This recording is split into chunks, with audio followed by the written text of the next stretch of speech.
Evangelio de nuestro Señor Jesucristo según San Mateo. Gloria a ti, Señor. Jesús atravesaba unos sembrados y era un día sábado. Como sus discípulos sintieron hambre, comenzaron a arrancar y a comer las espigas.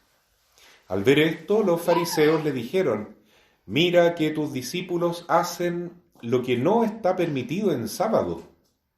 Pero él les respondió: ¿No han leído lo que hizo David cuando él y sus compañeros tuvieron hambre?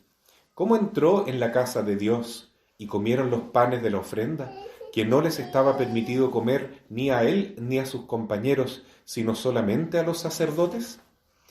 ¿Y no han leído también en la ley que los sacerdotes en el templo violan el descanso del sábado sin incurrir en falta? Ahora bien, yo les digo que aquí hay alguien más grande que el templo. Si hubieran comprendido lo que significa «prefiero la misericordia al sacrificio», no condenarían a los inocentes, porque el Hijo del Hombre es dueño del sábado. Palabra del Señor. Gloria a ti, Señor Jesús. Queridos hermanos, ya queda poquito para celebrar la fiesta de Nuestra Señora del Carmen.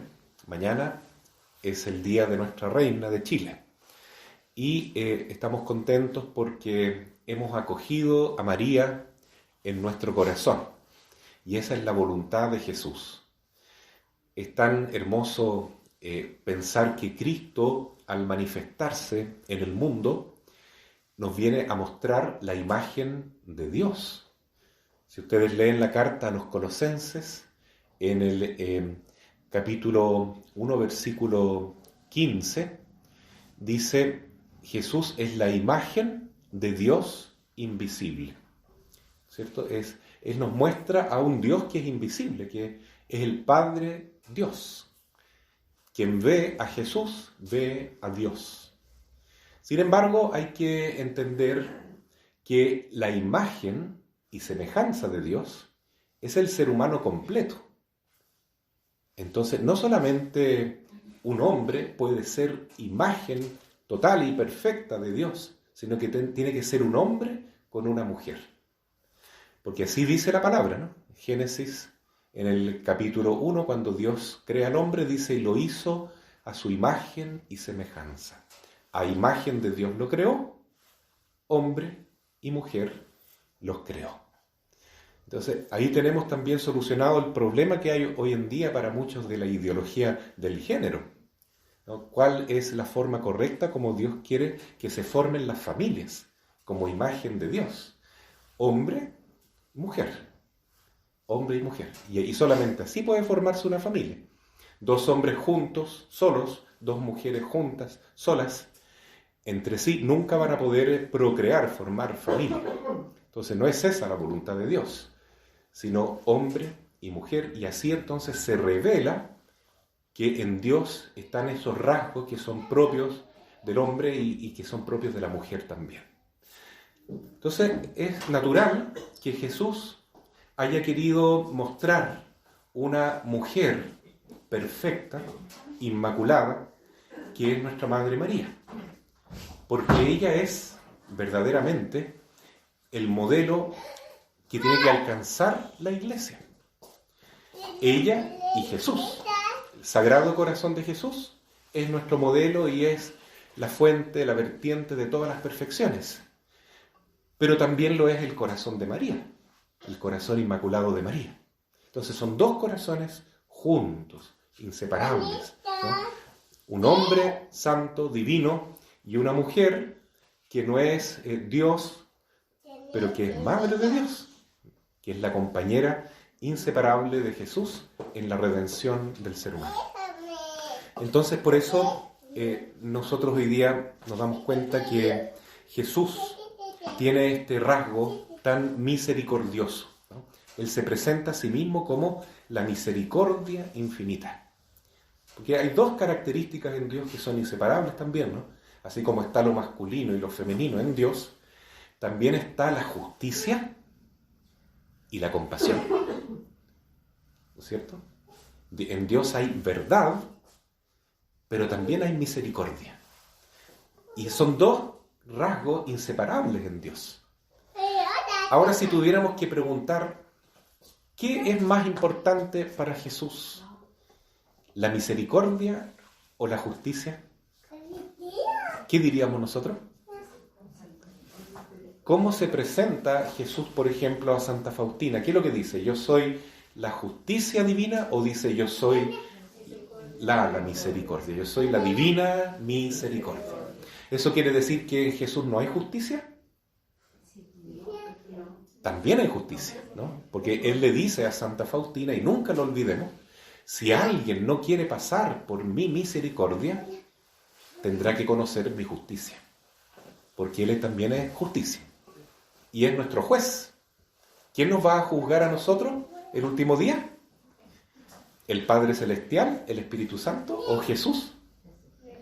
Jesús, ¿no? Decimos, creo en Jesucristo, que murió, fue crucificado, muerto, sepultado, descendió a los infiernos, al tercer día resucitó de entre los muertos y subió a los cielos, está sentado a la derecha de Dios Padre, y desde allí, ¿qué cosa?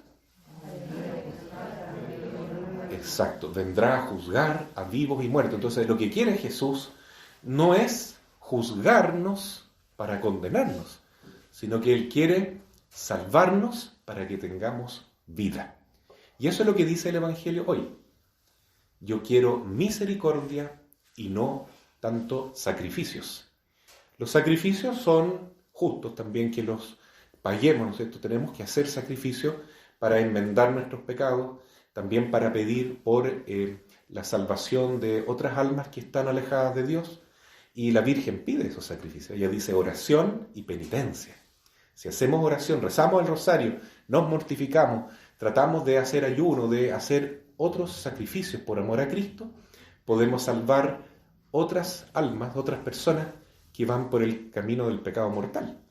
Entonces, nosotros también podemos ser corredentores, junto con Jesús y María. Entonces, el sacrificio es importante, pero no el sacrificio como una muestra de miedo. Por ejemplo, yo hago un sacrificio porque así Dios no me va a castigar. Evito irme al infierno. Eso es una religión de miedo, ¿cierto? Ni siquiera, dice Santa Teresa de Ávila, deberíamos tener una religión interesada en llegar al cielo. Bueno, el deseo del cielo es una maravilla. Y dicen muchos santos que el que no tiene mucho deseo de llegar al cielo tiene que pasar por el purgatorio, porque en el purgatorio se aprende a desear el cielo. ¿Ya? Pero desear el cielo no significa ser interesado, ¿no? Entonces, yo voy a misa porque quiero irme al cielo. Yo doy esta limosna porque quiero ir al cielo. Yo hago un ayuno porque quiero ir al cielo. No está mal decir eso. Pero dice Santa Teresa algo mucho más perfecto. No me mueve mi Dios para quererte el cielo que me tienes prometido. Ni me mueve, o sea, no me motiva el infierno tan temido para dejar por ello de ofenderte. ¿Y qué es lo que mueve a Santa Teresa? El amor de Cristo.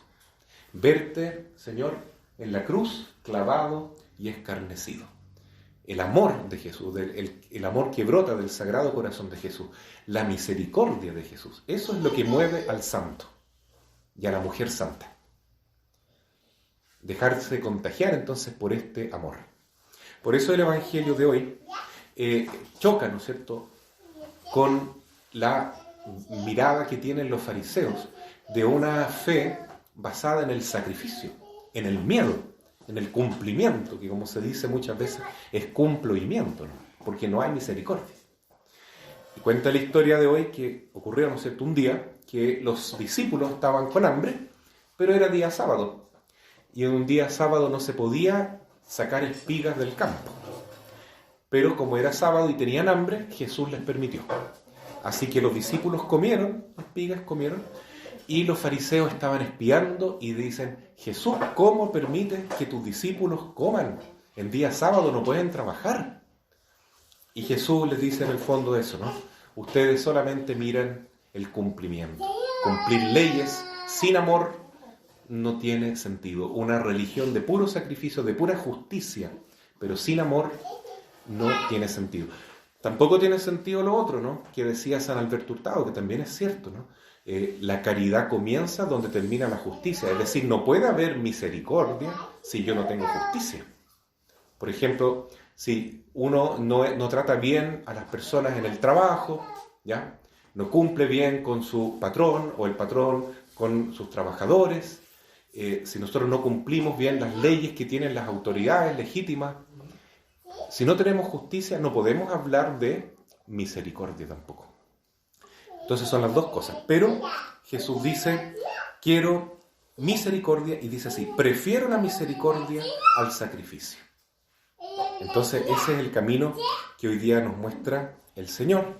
Y también en la fiesta de San Buenaventura, que fue un santo que tenía tanto amor a San Francisco de Asís, era un hombre con mucha ciencia, con mucha cultura, ¿ya? Pero él dijo, yo quiero seguir el camino de este pobrecito de Asís, y se hizo pobre como él también, ¿cierto? Y Dios lo bendijo, lo convirtió en un gran líder para la orden franciscana, en un superior para la orden, y más encima entregó toda una doctrina que hasta el día de hoy va orientando a los franciscanos, que han hecho tanto, pero tanto bien al mundo, ¿no? De hecho, aquí llegaron a esta zona los capuchinos, que son una de las ramas de San Francisco de Asís, y a lo largo de Chile le debemos tanto a estos hermanos seguidores de Francisco.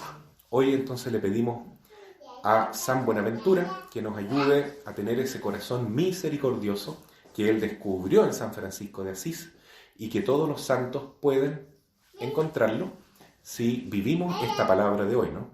Prefiero la misericordia al sacrificio. No una religión de miedo, sino una religión de amor, de entrega, de gratuidad, a ejemplo de Jesús y María. Así sea. Amén.